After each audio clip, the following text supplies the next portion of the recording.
حوالہ دیکھیے امداد الفتاوا صفحہ نمبر 708. شامی کے حوالے سے حضرت نے ان باتوں کا ذکر کیا ہے.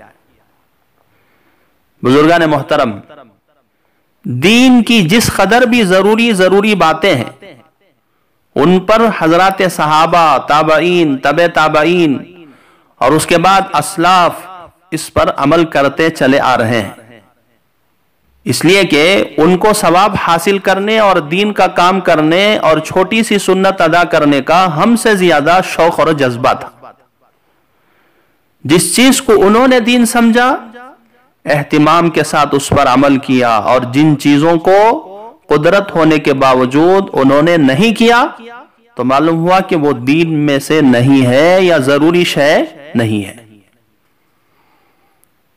مصافحہ اور گلے ملنا اگرچہ کہ اپنے طریقے سے مسنون ہے، سلام اور مصافحہ، گلے ملنا عبادت میں داخل ہے، لیکن یاد رکھیے عبادت کو رسول اللہ صلی اللہ علیہ وسلم کے حکم کے مطابق ہی ادا کیا جائے، جب ہی عبادت میں شمار ہوگی اور ثواب کے حقدار ہوں گے، ورنہ بدعت ہو جائے گی، ثواب کے بجائے گناہ اور عذاب ملے گا. کل بدعت ضلالہ وکل ضلالۃ فی النار، ہر بدعت گمراہی ہے اور یہ گمراہی جہنم میں لے جائے گی. حدیث میں عیدین اور دوسری نمازوں کے بعد مصافحہ اور گلے ملنے کا کسی بھی حدیث میں ذکر نہیں ملتا. کوئی بھی حدیث آپ دیکھ لیجئے، اس میں کہیں تذکرہ نہیں. فتاوی شامی میں منقول ہے، نقل فی تبیین المحارم عن الملتقط انہ تکرہ المصافحة بعد اداء الصلاة بكل حال لأن الصحابة ما صافحوا بعد اداء الصلاة، کہ صحابہ نماز کے بعد مصافحہ آپس میں نہیں کیا کرتے تھے، لہذا عیدین کے بعد کا مصافحہ معانقہ عید کی غرض سے، اور اسی طرح جو ہے 5 نمازوں کے بعد کا جو مصافحہ ہے یہ جو ہے فتاوی شامی میں اور دیگر کتاب میں مکروہ قرار دیا گیا ہے. شریعت نے جو عبادت کا موقع اور محل مقرر کر دیا ہے اس کو اسی کے مطابق ادا کیا جائے گا تو ثواب ملتا ہے. شارح مشکات تحریر فرماتے ہیں کہ بے شک شرعی مصافحہ کا وقت شروع ملاقات کا وقت ہے. جب آپ کہیں سے آئے دوست سے ملنے کے لیے تو اس وقت آپ مصافحہ معانقہ کر سکتے ہیں.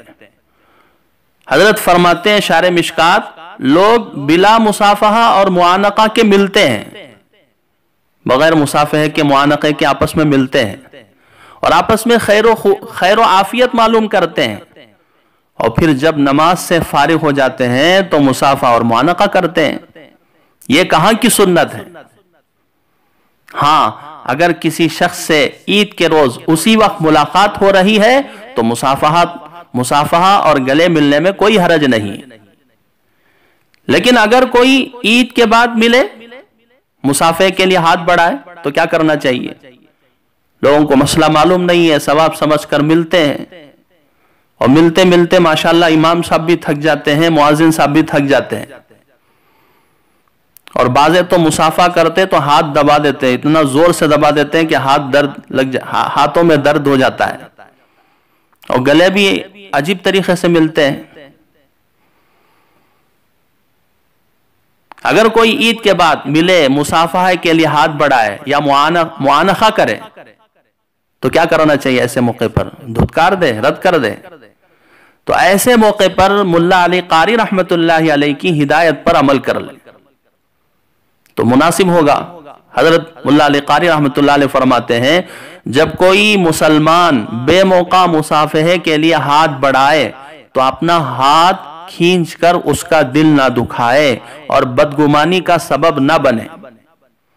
اس طرح بے اعتنائی برتنا مناسب نہ ہوگا، کیونکہ اس کی وجہ سے مصافحے کے لیے ہاتھ بڑھانے والے شخص کو دکھ پہنچے گا، وہ پریشان ہوگا اور سمجھے گا کہ یہ بہت بڑا متکبر آدمی ہے، ہاتھ بڑھا رہا ہو اور نہیں مل رہا ہے. اور کسی مسلمان کو دکھ نہ پہنچانا آداب کی رعایت سے زیادہ اہم ہے. آداب کی رعایت سے زیادہ اہم ہے۔ تو اب مصافحہ کر لے اور اس کے بعد جو ہے اسے آہستگی سے اور نرمی سے اس کو جو ہے مسئلہ سمجھا دے، حقیقت سے آگاہ کر دے۔ ادعو الی سبیل ربک بالحکمت والموعظۃ الحسنہ، آپ اپنے رب کی طرف بلائیے، کیسے؟ حکمت کے ساتھ، موعظہ حسنہ کے ساتھ، اچھے طریقے سے، عمدہ طریقے سے، عمدہ اسلوب کے ساتھ اللہ کی طرف بلانا چاہیے اور مسئلے کو سمجھانا چاہیے۔ اور اسی طرح ظلم بالائے ظلم یہ ہوتا ہے کہ عیدین کا مصافحہ تو مردوں کے ساتھ کرتے ہیں اور مزید برآں عورتوں سے بھی لوگ مصافحہ کرتے ہیں۔ اجنبی غیر محرم عورتوں سے عید کا مصافحہ عید کا تو بدعت ہے ہی، اور پھر جو ہے عید کا مصافحہ فرمایا کہ عورتوں سے، غیر محرم اجنبی عورتوں سے مصافحہ کرنا حرام ہے، حرام ہے۔ چچیری بہن، تایا کی بہن، ماموزاد بہن، ان سے جو ہے عام طور پر ہم مصافحہ کر لیتے ہیں، یہ حرام ہے، الٹا عذاب ہوگا، گناہ ہوگا۔ نہ عورت کسی مرد، کسی جو ہے غیر محرم مرد سے ملے اور نہ اجنبی مرد سے ملے، نہ مرد جو ہے کسی غیر محرم اجنبی عورت سے ملے۔ مظاہر حق میں ہے جس کو دیکھنا حرام ہے اس کو چھونا بھی حرام ہے۔ جس کو آپ نہیں دیکھ سکتے اس کو چھو کیسے سکتے ہیں؟ اس سے مصافحہ کیسے کر سکتے ہیں؟ مصافحہ میں تو چھونا ہوتا ہے، بلکہ چھونے کی حرمت دیکھنے کی حرمت سے زیادہ سخت ہے۔ دیکھنے میں تھوڑا سا گناہ کم ہے لیکن چھونے میں زیادہ ہے۔ دوسرا مسئلہ، عید مبارک کہنا، عید الفطر کے موقع پر، عید الاضحیٰ کے موقع پر عید مبارک کہنا۔ عیدین میں مبارکبادی دینا، اس کے بابرکت ہونے کی دعا دینا، یہ بذات خود جائز ہے، یہ کوئی بدعت نہیں ہے، جائز ہے۔ عید کے بابرکت ہونے کی دعا عید کے دن بھی اور عید سے پہلے پیشگی بھی ہم دے سکتے ہیں۔ اس کا ثبوت ہمیں کتابوں سے ملتا ہے، حدیثوں سے ملتا ہے۔ عام طور پر عید کا چاند نظر آ جائے تو لوگ مبارکبادی پیش کرتے ہیں، اور عید کی نماز کے بعد بھی مبارکبادی پیش کرتے ہیں فون میں، میسج میں، تو یہ جو ہے جائز ہے، کوئی گناہ نہیں ہے۔ وقال الفتاوی شامی میں ہے، وقال المحقق ابن امیر حاج بل الاشبہ انہا جائزۃ مستحبۃ فی الجملۃ ثم ساق آثارا باسانید صحیحہ عن الصحابۃ فی فعل ذلک، جلد نمبر 2 صفحہ نمبر 169۔ فتاوی شامی میں ہے، حضرت محقق ابن امیر حاج فرماتے ہیں کہ عیدین کے بعد عید کے دن مبارکبادی دینا یہ جائز ہے اور مستحب بھی ہے۔ اور پھر اس سلسلے میں انہوں نے صحیح احادیث کو ذکر کیا ہے، صحابہ سے جو مروی ہیں۔ لہذا عید کی مبارکبادی دینا یہ اچھا عمل ہے۔ کچھ صحابہ سے بھی یہ عمل منقول ہے۔ ابن قدامہ رحمت اللہ علیہ کہتے ہیں، ابن عقیل نے عید کی مبارکبادی دینے کے متعلق کچھ احادیث ذکر کی ہے جن میں یہ حدیث بھی ہے۔ محمد بن زیاد کہتے ہیں کہ میں ابو امامہ باہلی رضی اللہ تعالیٰ عنہ دیگر صحابہ کے ساتھ ہوتا تھا، چنانچہ جب صحابہ نماز عید سے فارغ ہوتے تو ایک دوسرے کو کہتے تقبل اللہ منا ومنکا، تقبل اللہ منا ومنکا۔ امام احمد رحمت اللہ علیہ اس کے بارے میں کہتے ہیں کہ ابو امامہ کی اس حدیث کی سند جید ہے۔ آپ دیکھ لیجئے، کتاب کا حوالہ دے رہا ہوں، المغنی جلد نمبر 2 صفحہ نمبر 130۔ عید کی مبارکباد دینے کا مقصد باہمی محبت میں اضافہ اور اس کا اظہار ہے۔ کیوں دیتے ہیں عید کی مبارکبادی؟ تاکہ آپس میں محبت پیدا ہو، مودت پیدا ہو، اس لیے جو ہے عید کی مبارکبادی دیتے ہیں۔ الحاوی للفتاوا نامی کتاب جلد نمبر 1 صفحہ نمبر 116 عن جبیر بن نفیر قال كان اصحاب رسول اللہ صلی اللہ علیہ وسلم اذا انفقوا یوم العید یقول لبعض تقبل اللہ منا ومنکم. کیا حضرات صحابہ عید کے دن آپس میں تقبل اللہ منا ومنکم یہ کہا کرتے تھے، مبارکبادی پیش کرتے تھے. تو اس کا ثبوت ہے.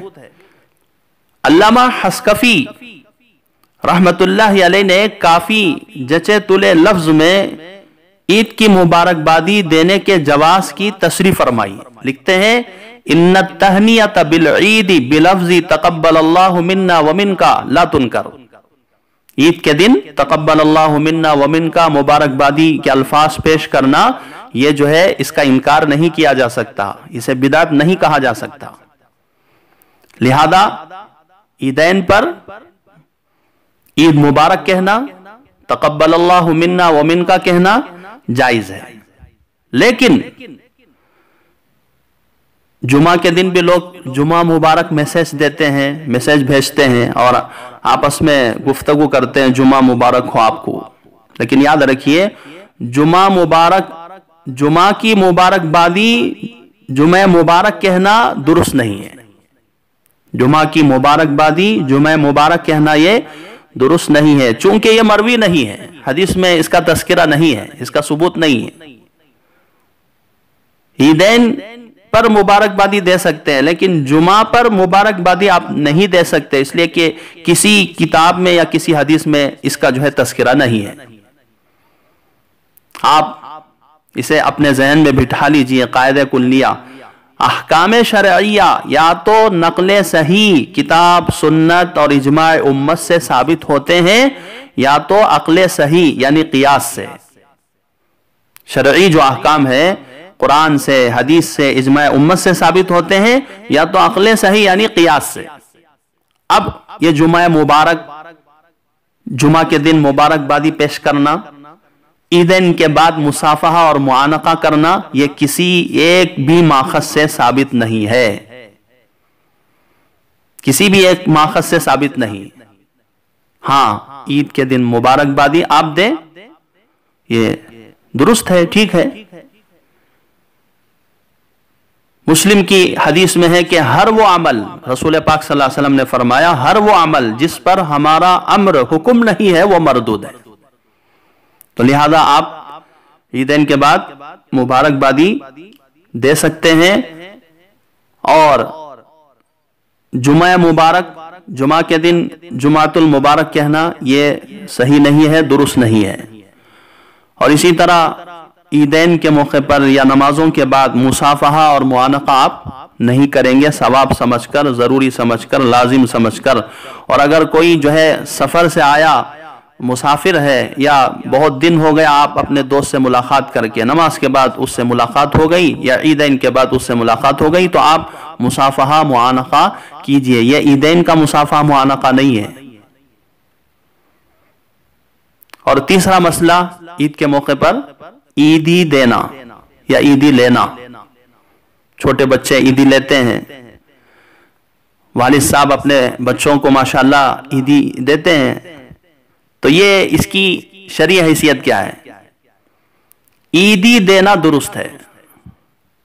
آپ سن رہے ہیں، عیدی دینا درست ہے. اس کی حیثیت تحفہ اور ہدیے کی ہے. کتب فقہ میں یہ تصریح ہے کہ عیدی کی جو حیثیت ہے تحفہ اور ہدیے کی ہے، اور ہدایہ اور تحفے دینے کا حکم ہے. تہادو تحابو کہ ہدیہ دو تو آپس میں محبتیں بڑھیں گی. اس سوچ سے بچوں کو، ماتحتوں کو، اپنے جو دس نگر ہیں، ماتحت ہیں، ملازم لوگوں کو عیدی دینا کہ وہ خوش ہوں گے نہ صرف جائز ہے بلکہ ثواب کی بھی چیز ہے. سیر اعلام النبلاء میں جلد نمبر 5 صفحہ نمبر 529 میں مذکور ہے وقال احمد بن عبداللہ العجلی بلغنا ان حمادا كان ذا دنیا متسعا وانه كان يفطر في شهر رمضان 500 انسانا. وَأَنَّهُ كَانَ يُعْطِيهِمْ بَعْدَ الْعِيدِ لِكُلِّ وَاحِدٍ 100 درہم۔ حضرت حماد یہ بہت بڑے مالدار قسم کے آدمی تھے، اور رمضان کے مہینے میں ہر دن 500 افراد کو وہ افطار کراتے تھے، اور جب عید کا دن ہوتا تو عید کے بعد، عید کی نماز کے بعد ہر ایک کو 100 درہم دیا کرتے تھے۔ تو یہ عیدی ہے، تو اس کا جواز ہے، عیدی دینا درست ہے۔ لیکن کوئی بڑا آدمی ہے جی، کوئی بڑا آدمی ہے اور وہ جو ہے مانگ رہا ہے، عیدی مانگ رہا ہے، زبردستی عیدی مانگ رہا ہے۔ حضرت یوسف لدھیانوی رحمت اللہ علیہ فرماتے ہیں عیدی مانگنا تو درست نہیں ہے، عیدی مانگنا تو درست نہیں۔ السوال ذل، سوال کرنا تو ذلت کی چیز ہے۔ دینے والا ہاتھ لینے والے ہاتھ سے بہتر ہے۔ الید العلیٰ خیر من الید السفلی۔ ایک ہے عیدی دینا، ایک ہے عیدی مانگنا، دونوں میں فرق ہے۔ ہمارے لیے حکم ہے کہ عیدی دیں ہم خوشی سے بچوں کو، اپنے بیوی کو۔ حضرت تقی عثمانی دامت برکاتہم فرماتے ہیں ہمارے والد حضرت مفتی شفیع صاحب رحمت اللہ علیہ ہمیں ہر سال عیدی دیا کرتے تھے، اور ہم جو ہے لیتے تھے، حضرت کے دینے پر ہم عیدی لیتے تھے۔ تو عیدی کوئی ہمارے لیے حکم ہے کہ بھئی عیدی دیں ہم بچوں کو، خوشی سے دیں، اپنے رشتہ داروں کو بھی دیں، اپنے ماتحت لوگوں کو بھی دیں۔ اللہ نے وسعت دے رکھی ہے تو وسعت سے کام لیں۔ اذا وسع اللہ فوسعوا۔ خوشی سے بچوں کو، ماتحتوں کو، ملازموں کو، ملازمین کو، خوشی سے بچوں کو، ماتحتوں کو، ملازمین کو ہدیہ دے دیا جائے تو بہت اچھا ہے، مگر اس کو لازم اور ضروری نہ سمجھے، نہ اس کو سنت تصور کیا جائے۔ تو بس یہ چند مسائل تھے جو ضروری تھے، آپ کی خدمت میں نے پیش کیا۔ اللہ سے دعا فرمائے اللہ تعالی ہمیں متبع سنت بنائے اور شریعت مطہرہ پر چلنے کی اللہ ہمیں توفیق عطا فرمائے۔ وآخر دعوانا ان الحمد للہ رب العالمین۔